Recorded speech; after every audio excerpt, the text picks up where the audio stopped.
Friday night began the annual Jewish holiday of Passover or Pesach, and it goes on for 8 days. And the first 2 nights, you have what is called a Seder, which is a big dinner with the whole mishpocha, the whole family, okay, including all the little kids. And uh, during there's special symbols and things that you have on the table, and then you tell the Passover story, and in the middle you sing different songs and you eat and you know like that. So I want to tell you a little bit about the Passover story, because it was something that I had in my childhood every year. We didn't have family near where we lived, but there were some very close friends. So we went over to their place for the holiday. The nice part when you're a kid is you get to play with your friends. And at the end of the Seder, they hide the matzah, the unleavened bread, and all the kids run around looking for it. And if you find it, you get a prize. And uh, that's what's interesting. As a kid, the rest of it is like,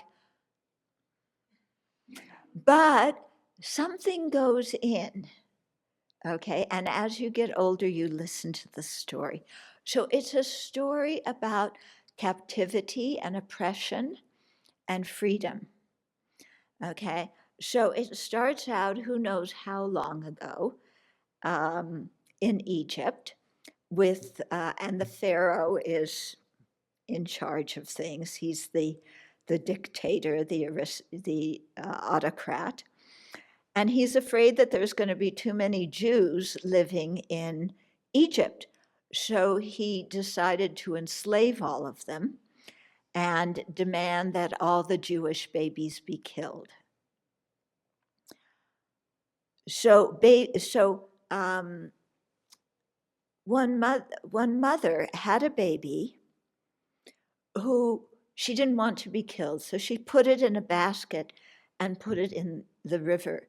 And somebody else found this baby and brought the baby up as their own. The baby was Moses, the biblical character Moses, okay? So he was saved by his mother. I guess she put him in the basket and floated him down and then found him later. Okay, but he was adopted by the Pharaoh's daughter. Okay, so put him in the thing. He was found. The Pharaoh's daughter adopted him. Okay, so then Moses killed a slave master. I don't know who, probably the one who was beating him when he was working. And he fled into the desert, and he encountered a burning bush of God, who revealed himself to Moses at that time. And God tells Moses to go to the Pharaoh and tell him, let my people go, and to lead the Jews out of slavery. So Moses goes to the Pharaoh and asks if he could let the Jews go free from Egypt. So the Pharaoh says, no, forget it. So God, in an effort to change the Pharaoh's mind, sent down a plague. And it started to move Pharaoh's mind, but he again said no. So God kept on, he sent down many plagues, 10 of them actually. So darkness, lice, boils, cattle disease, and all sorts of other things. And the 10th and final plague that was the most drastic was the killing of the firstborn by the angel of death. So in order to protect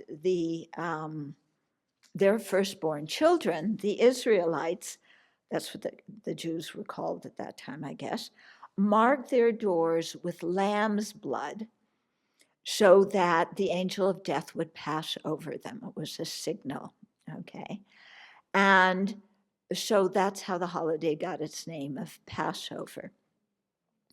So then Moses led the Jews, the Israelites, out of Egypt. I think that's when the Red Sea parted. Okay. He walked through the Red Sea and then wandered around in the new land looking for the promised land for 40 years. And where Moses finally settled in the promised land was the only place in the Middle East that did not have oil. Don't ask why. Okay. So,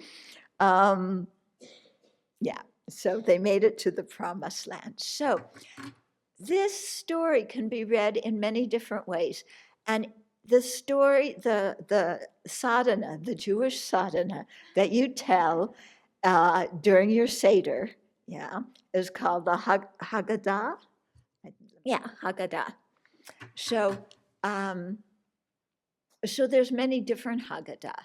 And so in recent times, they've started writing ones more with a social influence or political influence, things like that. So on one hand, like I said, it's a story of external oppression, prejudice, slavery. And I think this is one of the reasons why the Jews identify so much with the African American struggle and with the struggle of immigrants in this country, because they see it as the struggle of their own people. Yeah. And so to think about the story that way and why it is necessary to protest. I don't think the story, the part where God sent all these plagues, always has disturbed me, because it's enacting violence.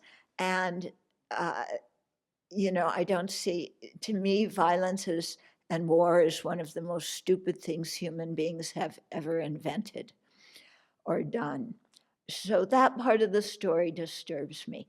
But the part I really resonate with is that you've got to protest, you've got to lead yourself and your own people out of oppression, and it can be done.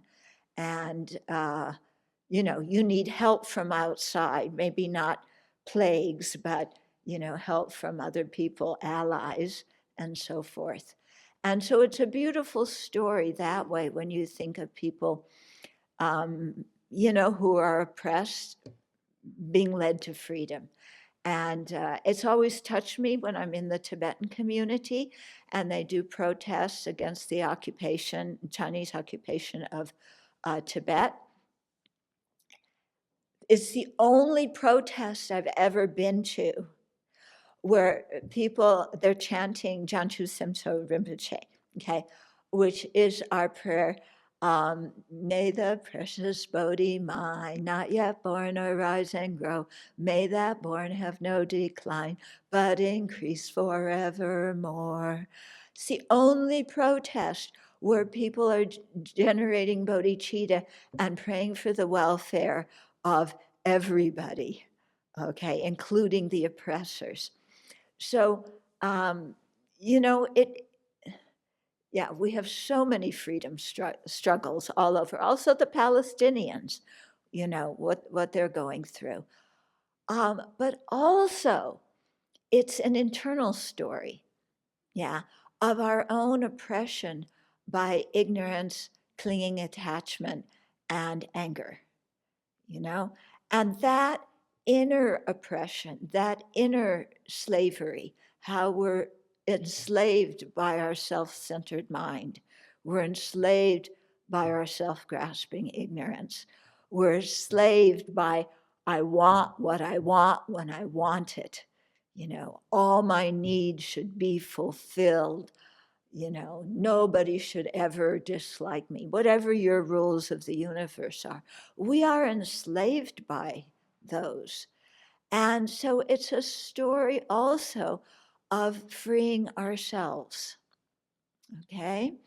So instead of God sending plagues to free us from self-centeredness and self-grasping ignorance and all the other afflictions and all the polluted karma, the Buddha taught the meditation on emptiness. And he taught the meditation on the meditations, plural, on how to develop bodhicitta and how to cherish others more than ourselves. Okay?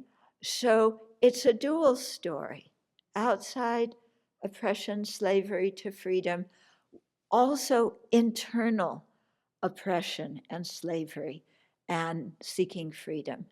So it goes both ways, yeah? And that's always been something to me very profound about this story. So I thought to share that with you.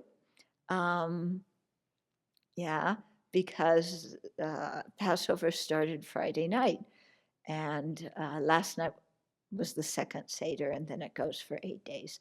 And so during it, you don't eat leavened bread because you had to leave Egypt in such a hurry that you couldn't pack, all your favorite, trail mix and snacks and things. You just had to get out of there before the Pharaoh caught you. So, you eat that. You have special plates for Passover and so on. Lots of different things that you do. But it's very much a family story that is told one generation to the next generation, to the next generation that comes down. But I think it's a story for all of us inside our hearts, the freedom we aspire to. Because being enslaved by the afflictions is no fun, is it? So I've been having a discussion with one of the African American inmates that I correspond with about what brings change and how much change comes from changing the individual and how much change comes from changing structural issues that need to be changed. Okay, so he's very much on the structural side. I tend to be more on the internal side. But I think I've put them together in the sense that when we're looking for freedom from oppression and true freedom, it needs to be done both inside and outside. And everybody has their own unique talents and skills to contribute to it. So some people will want to work more externally, doing protests or working within the government and within the system to change structural oppression. And other people will want to really emphasize and spread the word about freeing ourselves from our own ignorance and biases and so forth. So I think we need both things, and the balance for each person is going to be very difficult, very different. So I don't think we should criticize people who tend more to one than to the other because both are needed.